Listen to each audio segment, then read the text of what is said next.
a gente tem que olhar de forma fixa que o Trump está marretando na tecla de que sim, não é apenas imigrantes agora da América Central e do México, a gente está vendo da China, da Rússia, países da Ásia Central e para isso não ter nenhum tipo de filtro, se você vê, teve um desdobramento aí nos anos Biden também que foi muito revelador, eu diria, né? Que foram alguns governadores, né, de estados ali com acesso mais constante, um fluxo mais intenso ali de imigrantes. Ron DeSantis, governador da Flórida, e o Greg Abbott, governador do Texas, acabaram botando algumas caravanas com imigrantes ilegais e enviando para redutos progressistas de esquerda ali no noroeste americano, propriamente em Martha's Vineyard, que é como se fosse um balneário ali da elite. E também na cidade de Manhattan, que está sendo totalmente, está meio que provando do veneno das políticas que muitos dos moradores de Nova York sempre advogaram, mas no lombo dos outros, né? Pimenta nos olhos dos outros é refresco. Agora que eles começaram a ter uma superlotação de toda a rede hoteleira ali, que a prefeitura e o atual prefeito Eric Adams, democrata, está pedindo arrego e mandando encerrar de uma vez por todas esse fluxo, eu acho que isso foi, assim, Claro que são vidas sendo utilizadas no meio do caminho, era melhor que não fosse necessário isso, mas talvez foi necessário um movimento, até com um contorno meio publicitário desses governadores republicanos, para fazer algumas elites democratas perceberem que eles estão sempre se eximindo das consequências das políticas e da ideologia que eles defendem e advogam. Ou seja, eles pregam a imigração ilegal, desenfreada, mas acaba realmente todos os efeitos práticos, sociais e políticos acontecendo, sendo mais agudos ali onde a cena está acontecendo, e não nos estados no noroeste. Até onde eu sei, não está tendo uma grande invasão ilegal pela fronteira norte do Canadá dentro dos Estados Unidos, certo? Enfim, é um assunto espinhoso, obviamente, tem muitos desdobramentos. É um tema que o mundo inteiro está se havendo, né? Está se batendo, que é a questão da imigração e dos choques. E a queda de braço do Texas com a União, né? Exato. Não, sem dúvida. E tem muitos caminhos que a gente pode seguir aqui também para falar. Desenhou-se uma possibilidade de guerra civil no momento. Eles acabaram voltando atrás, num certo momento. Não deu em nada, mas essa questão vai surgir, ela não vai embora, ela é séria nesse sentido. Acho que o Trump representa parte de uma resposta que é: sim, precisamos ter controle sobre a imigração. Acho que até o pior da imigração ilegal até diminuiu bastante já, mas ficou a marca do governo Biden. Aquilo aconteceu. Teve pelo menos uns 2 anos ali de entrada desenfreada e nada vai apagar isso. Controlou agora, mas nada vai apagar isso. Alguns casos bem... Só que o outro lado vai ter que ser morte, visto. Né? Alguns homicídios ali feitos por imigrantes ilegais que foram grotescos, cara. Grotescos. Mas a gente estava falando aqui antes de começar o programa sobre os debates, né, que aconteceram na campanha. Um deles até, eu acho que foi a pedra final aí, a gota d'água para a desistência do Biden, né? Como que a gente tá lá agora com essa corrida? É Kamala ou Kamala? É Kamala. Kamala. Eu aprendi que é Kamala. Kamala também. E aí, como que tá essa corrida presidencial? Vamos lá. Eu acho que se o retrato fosse tirado hoje... Era uma vitória muito mais certa se fosse o Biden. Mas total. O Biden tava fora de jogo. Não tinha jogo ali. Não tinha. Agora, eu acho que a Kamala Harris, sinceramente, ela não estava pronta para o prime time.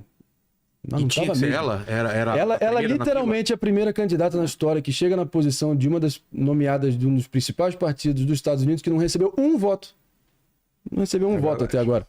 Foi uma grande orquestração dos caciques do Partido Democrata que até por debaixo dos panos ali ameaçaram o Biden e a Jill Biden, a atual primeira-dama, com invocar uma emenda na Constituição jamais usada para tentar dizer que o presidente em exercício estava inválido e estava fora das suas competências e faculdades mentais e seria, assim, removido, apiado do cargo na Casa Branca, né?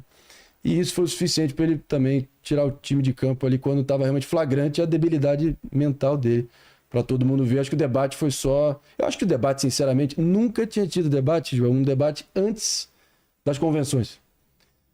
E ficou essa política, por que marcaram tão antes, né? Por que foi marcado tão antes? Essa dúvida surgiu. Por que toparam isso tão antes? Não sei se foi o doutor Ulisses ou Tancredo Neves que falava que não há coincidências na política, né? É. Por que estariam antecipando esse debate para antes Pode ter sido uma ala do Partido Democrata que estava vendo, olha, não vai ter a menor chance, não vai ter a menor chance, vai ter que ficar claro para todo mundo, e ficou, né? A gente sempre pergunta, será que um debate pode mudar uma eleição?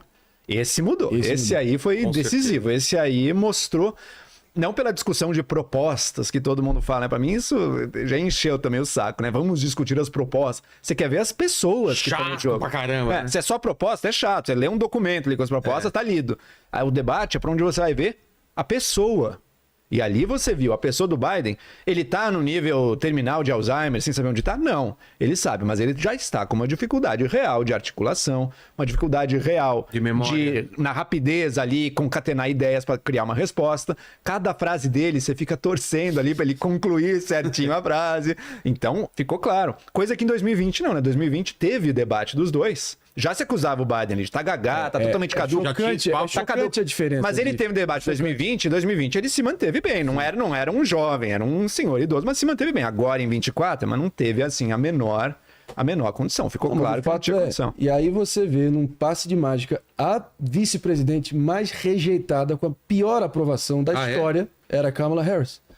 E num passe de mágica ela é erguida a esse status de reencarnação do Nelson Mandela, com toda a máquina de propaganda trabalhando em turno redobrado para criar essa mitologia express, né? em torno dela, a tempo dela chegar na convenção ali como o nome de consenso. Sendo que teve muitos nomes promissores do Partido Democrata que ficaram super contrariados com isso, mas que tiveram que estariam na fila. E que durou muito pouco. Porque assim que o Biden declarou que não ia, né? Houve... Sim. 8 horas, sei lá, em que tava... Opa, quem pode ser? Foi rápido. Deve ser a Câmara, mas talvez seja outro. Em 1 ou 2 dias, todo mundo já tinha cerrado fileira ao redor da Câmara, falou, é a Câmara, acabou. E é isso, então foi muito rápido. É reflexo da estrutura interna do Partido Democrata, que até no processo de nomeação dos seus partidos, os cardeais do partido têm uma ascendência e um controle muito maior. Ele tem até um conceito dos superdelegados, que tem um peso maior na hora de votar e chancelar e validar quem vai ser o candidato. No Partido Republicano não tem superdelegados, tanto que o Trump fez aquela investida em 2016 e dinamitou a estrutura interna do partido e fez o famoso hostile takeover, né? Fez uma... É o povo, a voz do povo se fez ouvir. Qual seria a tradução para... né? Ele basicamente anexou o partido e hoje em dia o partido gira em torno da figura, da persona dele, sem dúvida alguma. O que é outro elemento que tem que ser levantado também, né? Como que o Partido Republicano virou uma máquina de bajulação de um homem. E quem não tá nisso tá meio excluído ali, não tem lugar para ele na festa. Não tinha outra opção senão o Trump? Em 2024 agora, teve uma primária, mas onde ele se recusou a participar de todos os debates. Ele não foi. E ele ganhando, cada eleição ali, ele ganhava de lavada, não tinha para ninguém. Quem que era o principal concorrente? Era a Nikki Haley, ex-embaixadora das Nações Unidas, que serviu no próprio governo Trump, prometeu que não ia concorrer contra ele, concorreu. E o governador da Flórida. O governador da Flórida, o Ron DeSantis, que também acabou apoiando. E todo mundo acabou encerrando fileira com ele no final, engolindo o choro e ficando pianinho ali do lado dele. Mas eu acho que, em relação aos democratas, a Kamala Harris tem feito alguma série de entrevistas agora, onde o que mais tem sido notável, se a gente está, enfim, eximindo qualquer... Enfim, pelo menos colocando em segundo plano qualquer... Preferência. Preferência. E também essa ideia da primazia de propostas. A gente está analisando puramente a persona dela. Desculpa, antipática, frases desconexas, umas saladas verbais sem que ela vai repetindo. Ela tem fala. Dificuldade também. Nossa senhora, ela fala a mesma coisa com sinônimos e e não chega ao ponto e não traz nada substantivo, entendeu? Ela tem falas muito. É meio Rolando Lero. Meio Rolando Lero do nível corporativo, assim, sabe? Ou da administração pública, da tecnocracia da administração pública. Assim, então, frases que não conectam, são muito abstratas, é sempre relação de conceitos abstratos, assim, é uma coisa muito pouco tangível. Eu acho ela bem simpática, na verdade, mas ela tem isso. O conteúdo do que ela fala é meio que uma lenga-lenga da... Como foi o último debate que... Parece que o Trump falou que não vai participar de mais nenhum debate, né? Não é. Ele foi mal nesse último debate? Como foi? Eu achei que ela se saiu bem. Ela foi bem? Eu tive Deve ter sido... Eu tive a experiência de fazer a tradução simultânea. Nunca tinha feito Eu acompanhei um pedaço lá você fazendo. Eu fiz o Trump e muito difícil. Acho que nas primeiras 2 perguntas, quando a bola veio pra mim, eu não tava nem esperando. Eu tinha que dominar. Difícil, sério. Cara, demorou pra pegar no tranco, mas na terceira acho que eu já tinha, enfim, conseguido seguir.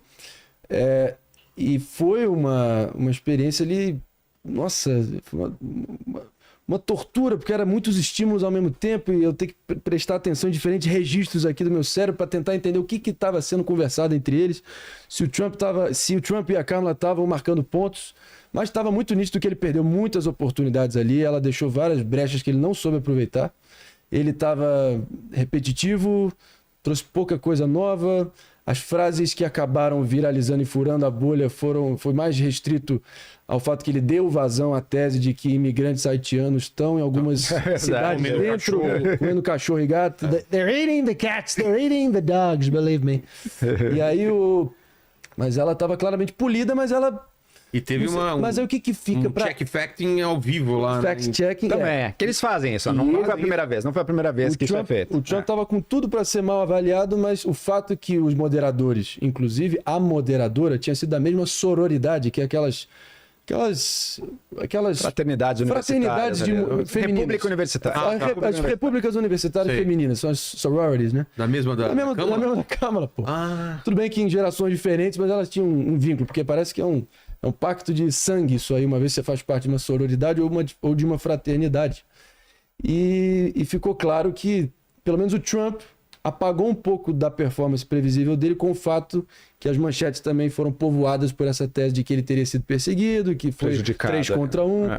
E aí você joga na guerra de narrativas e é um pouco reflexo do nosso debate público. E é um grande desafio para a imprensa isso. Você tem um candidato que a todo momento, parte da estratégia dele é atacar a imprensa. É falar, essa imprensa, ela mente, essa imprensa é fake news, essa imprensa está contra a gente. No debate... Peraí, só finalizando. E qual que é o grande desafio da imprensa também? É não entrar nesse jogo, sabe? Porque se ela entrar... Então, o nosso papel enquanto imprensa é atacar esse cara que tá... Daí perdeu. Se a imprensa faz isso...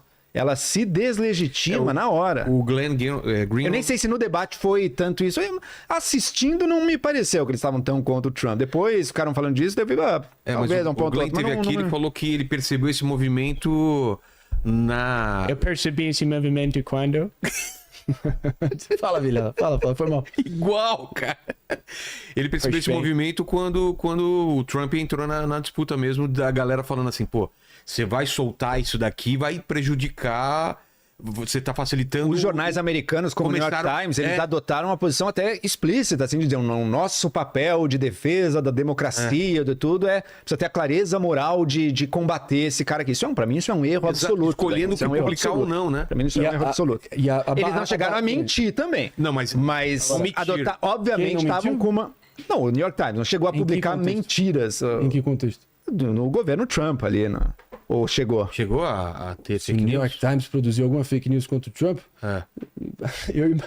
O meu instinto diz que sim, se a gente puxar a capivara, a gente consegue localizar. Mas acho que eles dão um twist, eles dão um spin, eles dão aquela contorcionismo. Contorcionismo, mas publicar, realmente, inventar um negócio, não, muito difícil, muito difícil.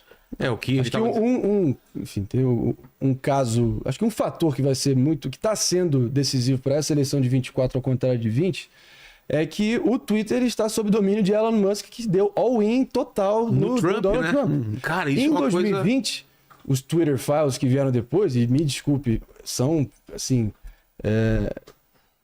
documentos, apurações ali de dados objetivos da realidade. Movimentos que foram feitos por usuários dentro da plataforma. Não tem uma grande orquestração da direita anti-establishment aqui, muito pelo contrário. Porque disse muito claramente que o Twitter, em 2020, ali no meio de uma grande orquestração junto, enfim, a quem comandava o Twitter naquela época, era ainda o Jack Dorsey, né? Dando a entender que a história do Hunter Biden, que foi o filho do Joe Biden, com todas aquelas informações nada abonadoras, foto dele fumando crack com prostituta, traindo a mulher, foi conhecido como laptop do inferno, né? Que foi encontrado ali numa... meu amigo. Meu amigo. E aí foi encontrado numa loja de reparo de informática em Delaware. E essa história foi no New York Post que soltou essa história. New York Post, tudo bem que tem um pendor à direita, mas não é um jornaleco de quinta categoria, muito pelo contrário. Acho que é um dos jornais mais tradicionais até, se não ou mais. É um pouco estilo tabloide, né? Mas é um jornal que tem sua tradição ali. Tem sua tradição. E aí essa história foi suprimida e muitas pesquisas naquele momento disseram que 17% do eleitorado teria levado em conta essa história para poder decidir o seu voto na reta final de 2020. Exato.